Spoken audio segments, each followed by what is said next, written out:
Hi అండి, welcome to my channel. నేను మీ శ్రావణి. ఇవాళ నేనైతే గులాబ్ జామ్ ఎలా ప్రిపేర్ చేసుకోవాలో చూపించబోతున్నానండి. దీనికైతే గులాబ్ జామ్ మిక్స్ అయితే అస్సలు అవసరం లేకుండా రవ్వతో చాలా సాఫ్ట్గా జ్యూసీగా భలే ఉంటుందండి. ఇదైతే ట్రై చేయండి ఒకసారి. అయితే గులాబ్ జామ్ మిక్స్ లేనప్పుడు ఎవరైనా బంధువులు వచ్చినప్పుడు వెంటనే చేయాలనుకుంటే ఇదైతే ప్రిఫర్ చేయొచ్చు. చాలా బాగుంటుంది టేస్ట్ అయితే. నేను చూపిస్తున్నాను కదండి, ఇక్కడ చూడండి, సాఫ్ట్గా జ్యూసీగా భలే ఉంటుంది ఇది. మా ఇంట్లో అయితే మా పిల్లలు చాలా ఇష్టంగా తిన్నారండి ఇది చేసిన రోజైతే. మీరు కూడా ఒకసారి అయితే ట్రై చేయండి. లేట్ చేయకుండా ప్రాసెస్లోకి అయితే వెళ్ళిపోదాం. చూడండి ఎంత సాఫ్ట్గా ఉంది కదా. ముందుగా పాన్ పెట్టుకొని 1 కప్పు రవ్వ తీసుకోవాలండి. ఇక్కడైతే నేను చిరోటి రవ్వ కానీ లేదా ఓలిగ రవ్వ అంటారు, అది 1 కప్పు తీసుకున్నాను. చాలా స్మూత్గా ఉంటుందండి ఈ రవ్వ అయితే. ఒక 2 మినిట్స్ అలాగా ఫ్రై చేసుకోవాలి. ఫ్రై చేసుకున్న తర్వాత 1 స్పూను నెయ్యి వేసుకోవాలి. నెయ్యి వేసుకున్న తర్వాత ఈ నెయ్యి అంతా రవ్వకి పట్టేలాగా బాగా మిక్స్ చేసుకోవాలి. మంటనైతే లో ఫ్లేమ్లో మాత్రమే పెట్టుకోవాలి, ఎందుకంటే ఈ రవ్వ చాలా సాఫ్ట్గా ఉంటుంది కాబట్టి లో ఫ్లేమ్లోనే ఇదంతా ప్రిపరేషన్ చేసుకోవాలి. తర్వాత నేను ఇక్కడ 1.5 కప్పు మిల్క్ తీసుకుంటున్నానండి.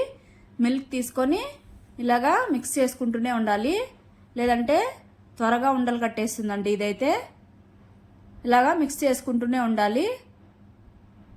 చూడండి, ఇలాగా కన్సిస్టెన్సీ అయితే చేంజ్ అవుతూ ఉంటుంది. మనకి ముద్దలాగా అవ్వాలి. ఇలాగా అయిన తర్వాత స్టవ్ ఆపేసుకొని పక్కన బౌల్లో తీసుకొని చల్లారనివ్వాలి. తర్వాత నేను ఇప్పుడు షుగర్ సిరప్ ప్రిపేర్ చేస్తున్నానండి. అదే పాన్ పెట్టుకొని 1 కప్పు షుగర్కి 1.5 కప్ వాటర్ వేసుకొని ఈ షుగర్ అంతా మెల్ట్ అయ్యేంత వరకు మిక్స్ చేసుకుంటూ ఉండాలి. ఇక్కడ షుగర్ అయితే మెల్ట్ అయిపోయింది. తర్వాత నేను 1/2 స్పూను ఇలాచి పౌడరు, అలానే కొద్దిగా కుంకుమ పువ్వు వేసుకొని మిక్స్ చేసేసుకోవాలి. ఇదేం పాకం రావాల్సిన అవసరం లేదండి, జస్ట్ అలా జిగురుగా తగిలితే సరిపోతుంది. సేమ్ మనం గులాబ్ జామ్కి సిరప్ ప్రిపేర్ చేసుకుంటాం కదా, సేమ్ అలానే. తర్వాత ఇక్కడ నేను స్టవ్ మీద ఆయిల్ పెట్టేసుకున్నాను. తర్వాత చూడండి, ఇక్కడైతే పిండి సాఫ్ట్గా సరిపోయింది. తర్వాత ఇక్కడ ఒక 3 స్పూన్స్ అలాగా మిల్క్ పౌడర్ యాడ్ చేసుకుంటున్నానండి. యాడ్ చేసుకొని ఇది బాగా మిక్స్ చేసేసుకోవాలి. ఇలాగా మిక్స్ చేసేసుకున్న తర్వాత చేతికి కొద్దిగా ఆయిల్ కానీ నెయ్యి కానీ ఇలాగ రాసుకొని ఉండలుగా కాకుండా ఇలాగా ఫ్లాట్గా చేసుకోవాలి. చేతికి ఆయిల్ ఏమీ పూసుకోకపోయినా కూడా ఏమీ టచ్ అవ్వకుండా బాగుంటుందండి. తర్వాత ఇలాగా ఫ్లాట్గా చేసుకోవాలి.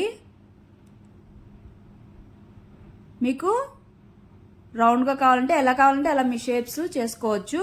నేనైతే ఇలాగా ఫ్లాట్గా చేసుకున్నాను కొన్ని. తర్వాత ఉండలుగా కొన్ని చేసుకొని పక్కన పెట్టేసుకున్నాను. ఇక్కడ ఆయిల్ అయితే హీట్ ఎక్కిందండి. ఇలాగా 1 బై 1 వేసుకొని మీడియం ఫ్లేమ్లో పెట్టుకొని మంటని మంచిగా బ్రౌన్ కలర్ వచ్చే వరకు ఫ్రై చేసుకోవాలి. అన్నీ ఒకేసారి వేయకుండా నేను హాఫ్ 2 టైమ్స్ వేసుకున్నానండి. ఇలాగా వేసిన తర్వాత వెంటనే తిప్పేయకుండా 1 సైడ్ కుక్ అయిన తర్వాత ఇంకో సైడ్ కూడా తిప్పేసుకొని మంచిగా బ్రౌన్ కలర్ వచ్చిన తర్వాత తీసి ఒక ప్లేట్లో పక్కన పెట్టేసుకోవాలి. తర్వాత మిగిలినవి కూడా వేసేసుకొని బ్రౌన్ కలర్ వచ్చే వరకు ఫ్రై చేసేసుకొని తీసి ప్లేట్లో పక్కన పెట్టేసుకోవాలి. తర్వాత ఇక్కడ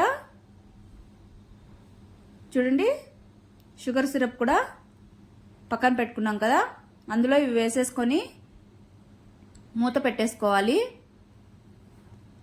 తర్వాత మిగిలినవి కూడా ఒక ప్లేట్లో తీసేసుకొని ఈ షుగర్ సిరప్లో యాడ్ చేసేసుకొని మంచిగా నాననివ్వాలండి. ఇదైతే కొద్దిగా అబ్జర్వ్ చేసుకోవడానికి టైం పడుతుంది. మూత పట్టేసి పక్కన పెట్టేసుకున్నారంటే ఒక 3 అవర్స్ అలాగా బాగా అబ్జర్వ్ చేసుకుంటాయి. అలానే వెంటనే తీసేసుకున్నాం అనుకోండి, ఈ షుగర్ అనేది ఈ జామున్కి పట్టకుండా టేస్ట్ కూడా అంతగా బాగోదు. అంతే అండి, గులాబ్ జామ్ అయితే రెడీ అయిపోయింది. టేస్ట్ కూడా చాలా చాలా బాగుంది. మీరు కూడా ట్రై చేసి మీకు ఎలా వచ్చిందో కామెంట్ చేయండి.